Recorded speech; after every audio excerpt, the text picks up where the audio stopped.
Bihari news में आप सभी का स्वागत है। आप देख रहे हैं AP91 चैनल। 4 सितंबर 2024 को सभी पब्लिक और प्राइवेट सेक्टर बंद रहेंगे। इस बार सितंबर में भारत के सभी पब्लिक और प्राइवेट सेक्टर बैंक कुल 15 दिनों के लिए बंद रहने वाले हैं। इन छुट्टियों में सभी रविवार, दूसरा और चौथा शनिवार भी शामिल है। अब बुधवार को बैंक बंद रहेंगे। भारतीय रेलवे ने वेटिंग टिकट पर आधारित डिब्बों में यात्रा पर रोक लगा दी है, जिससे यात्रियों को असुविधा का सामना करना पड़ सकता है। नए नियम के तहत वेटिंग टिकट वाले यात्री अब AC और स्लीपर कोच में यात्रा नहीं कर सकेंगे, भले ही टिकट स्टेशन से ही क्यों न खरीदी गई हो।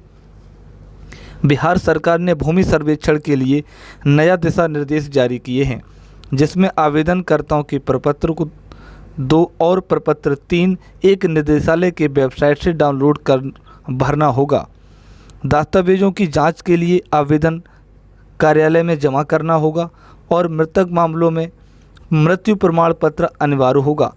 केंद्रीय जांच एजेंसी ED ने बिहार के तेज तर्रार IPS अधिकारी अमित लोढ़ा और उनकी पत्नी कुमोद लोढ़ा के खिलाफ आय से अधिक संपत्ति और पद के दुरुपयोग का केस दर्ज किया है। इस मामले में ECR भी दर्ज की गई है। मुख्य न्यायाधीश DVI चंद्रचूड़ ने अदालतों में 4.5 करोड़ लंबित मामलों के संदर्भ में खाली पदों को जल्दी भरने की आवश्यकता पर जोर दिया है। उन्होंने राष्ट्रीय स्तर की भर्ती प्रक्रिया और क्षेत्रीय चयन के संकर को समाप्त करने की बात की है। राष्ट्रपति द्रौपदी मुर्मू और कानून मंत्री अर्जुन राम मेघवाल ने भी पेंडिंग केस और तारीख पर तारीख संस्कृति को बदलने की बात कही है। बिहार के नालंदा जिले में सक्षम परीक्षा के लिए ऑनलाइन आवेदनों के दौरान 39 नियोजित शिक्षक अभ्यर्थियों के फर्जी प्रमाण पत्र सामने आए। कमांड एंड कंट्रोल सेंटर के माध्यम से ही की गई विभागीय जांच में यह फर्जीवाड़ा उजागर हुआ। इसके बाद सभी दोषी अभ्यर्थियों को नौकरी समाप्त कर दी गई है। भारतीय रेल ने वंदे भारत स्लीपर ट्रेन की पहली जोड़ी तैयार कर ली है, जिसकी झलक रेल मंत्री अश्विनी वैष्णव ने बीते दिन साझा किया था। अगले 10 दिनों में इस ट्रेन का परीक्षण शुरू होगा और इसे 3 महीने में आम लोगों के लिए चालू कर दिया जाएगा। कंगना रनौत की फिल्मी इमरजेंसी की रिलीज सेंसर बोर्ड के फैसले के बाद टल गई है। इसमें कई दृश्यों में हटाने का निर्देश भी दे दिया गया है। फिल्मों को खिलाफ विवाद बढ़ने के बीच 2 सितंबर को मध्य प्रदेश उच्च न्यायालय इस पर सुनवाई करेगा। बिहार में भूमि सर्वेक्षण के दौरान जमीन की अदला बदली और पारंपरिक बंटवारे के लिए रजिस्टर्ड दस्तावेज अनिवार्य होंगे। मौखिक समझौते मान्य नहीं होंगे। रजिस्टर्ड दस्तावेज के अभाव में हथियार मौजूदा मालिक के नाम पर ही बनेगा। स्व घोषणा के समय सर्वे अधिकारियों के भूमि से संबंधित दस्तावेज प्रस्तुत करना अनिवार्य होगा। सुप्रीम कोर्ट ने बुलडोजर कार्रवाई पर गंभीर सवाल उठाए हैं। कोर्ट ने कहा कि सिर्फ आरोपी होने के आधार पर किसी के घर को गिराना उचित नहीं है। अदालत ने शासन और प्रशासन की कार्रवाई पर सवाल उठाते हुए कहा कि अगर कोई व्यक्ति दोषी भी है तो उसके घर को गिराया नहीं जा सकता।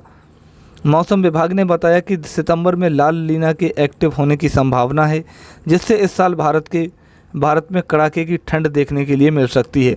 लाल नीना के प्रभाव से मानसून प्रभावित हुआ, लेकिन सर्दियों के मौसम में इसके असर से दिसंबर के मध्य से जनवरी तक अत्यधिक ठंड की आशंका है।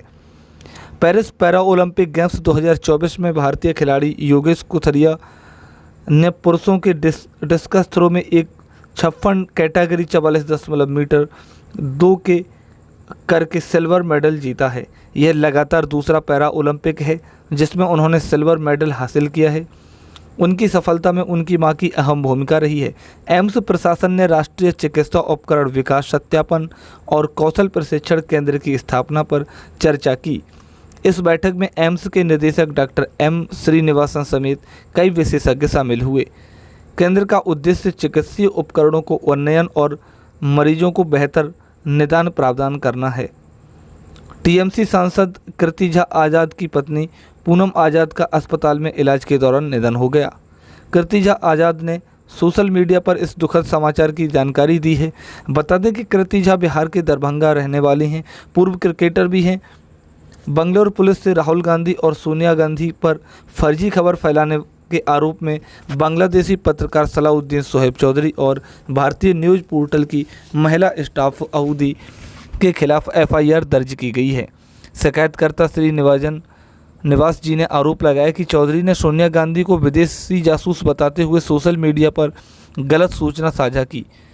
बीजेपी नेता हरजीत सिंह ग्रवाल ने कंगना रनौत की फिल्म से जुड़े सवाल पर प्रतिक्रिया देते हुए कहा कि सांसद बनने से कोई लीडर नहीं बन जाता और हर एमपी या एमएलए स्वाभाविक लीडर नहीं होता। इस बयान से राजनीतिक हलकों में हलचल मची हुई है। बजाज ने अपने नया चेतक ब्लू इलेक्ट्रिक स्कूटर को भारत में 1.15 लाख एक्स शोरूम कीमत पर लॉन्च कर दिया है। इस स्कूटर की सिंगल चार्जिंग में 137 किलोमीटर की रेंज देने का दावा किया गया है। कंपनी ने बुकिंग शुरू कर दी है, जिसमें ग्राहक टोकन राशि देकर इसे बुक कर सकते हैं।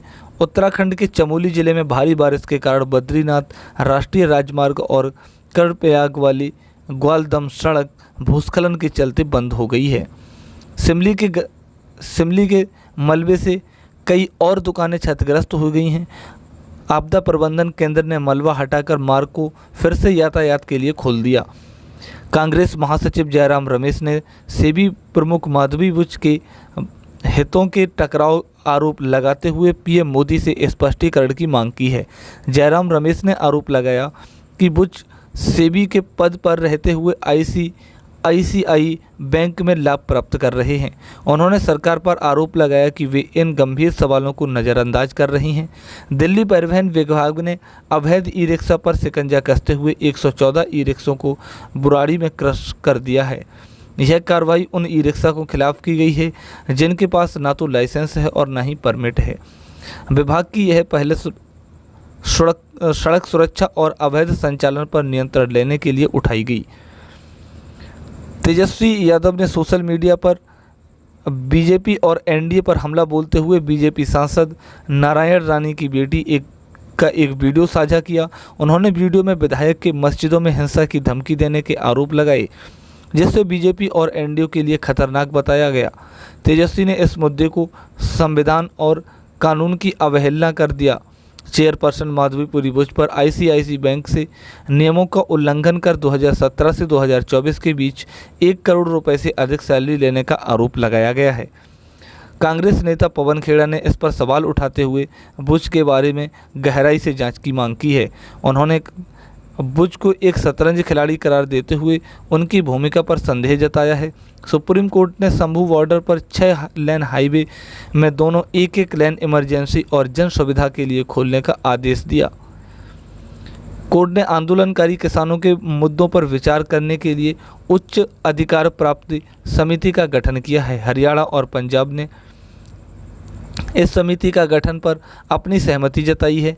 आईपीसीएस की हालिया रिपोर्ट में चेतावनी दी गई है कि बढ़ते जलवायु परिवर्तन और ग्लोबल वार्मिंग के कारण 2030 तक दुनिया के कई प्रमुख शहर जैसे एस्ट्रम न्यू ऑरलियंस और वेनिस समुद्र के स्तर में वृद्धि के कारण डूब सकते हैं। इसके अलावा होची मिन सिटी बैंक और माले भी इस खतरे की जद में हैं। विशेषज्ञों का कहना है कि तत्काल कार्रवाई की आवश्यकता है ताकि इन शहरों को सुरक्षित किया जा सके।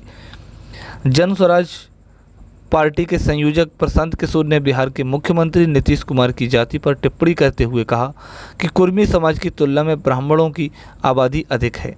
उन्होंने यह भी घोषणा की है कि उनकी पार्टी में 18% मुसलमानों का पद और टिकट मिलेंगे। साथ ही